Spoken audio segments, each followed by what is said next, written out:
అస్మద్గురుభ్యో నమః. శ్రీమతే రామానుజాయ నమః. మంచి మాట. మన గురించి ఎవరు ఏది మాట్లాడినా మనం పట్టించుకోకూడదు. అది ఎలాగో విందామా? ఇది చాలామందికి ఒక పెద్ద సమస్య. చాలా ప్రావీణ్యం కలవారు కూడా అప్పుడప్పుడు మాయలో పడి అర్థం కాకుండా ఉంటారు. మరి ఆ మాయలో పడకుండా ఉండాలంటే ఏం చేయాలి మరి? ఒక కథ ద్వారా తెలుసుకుందాం. ఒక గుడిలో ఊరేగింపు కోసం ఒక ఏనుగును ఉపయోగించేవారు. ఆ ఏనుగు ప్రతిరోజు శుభ్రంగా స్నానం ఆచరించి రోడ్డు పక్కన నడుచుకుంటూ వెళ్తూ ఉండేది. అయితే ఒకరోజు శుభ్రంగా స్నానం ఆచరించి రోడ్డు పక్కగా వెళ్తూ ఉంటే రోజు దానికి ఒక పంది బురదలో పొర్లి ఎదురొస్తూ ఉండేది. ఆ పంది తన తోక ఆడిస్తూ వచ్చిపోయే వారి మీద బురద పడేలా నడుస్తూ ఉండేది. ఏనుగు ఆ పందిని చూసి దూరంగా నడుస్తుండేది.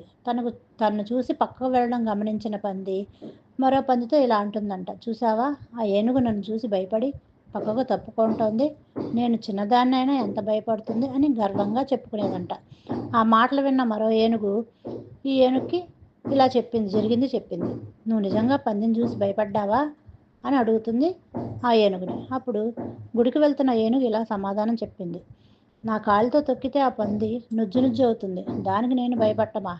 నేను ఒదిగి పక్కకు వచ్చింది దాని మీద ఉన్న బురద నా మీద పడితే నేను అశుద్ధం అవుతాను అని.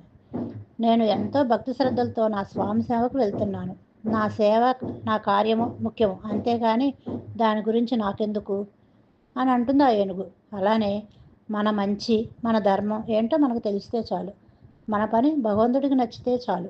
నలుగురికి నచ్చాలని ఆరాటపడకూడదు. ఇతరులు ఎలా మాట్లాడినా పట్టించుకోకూడదు.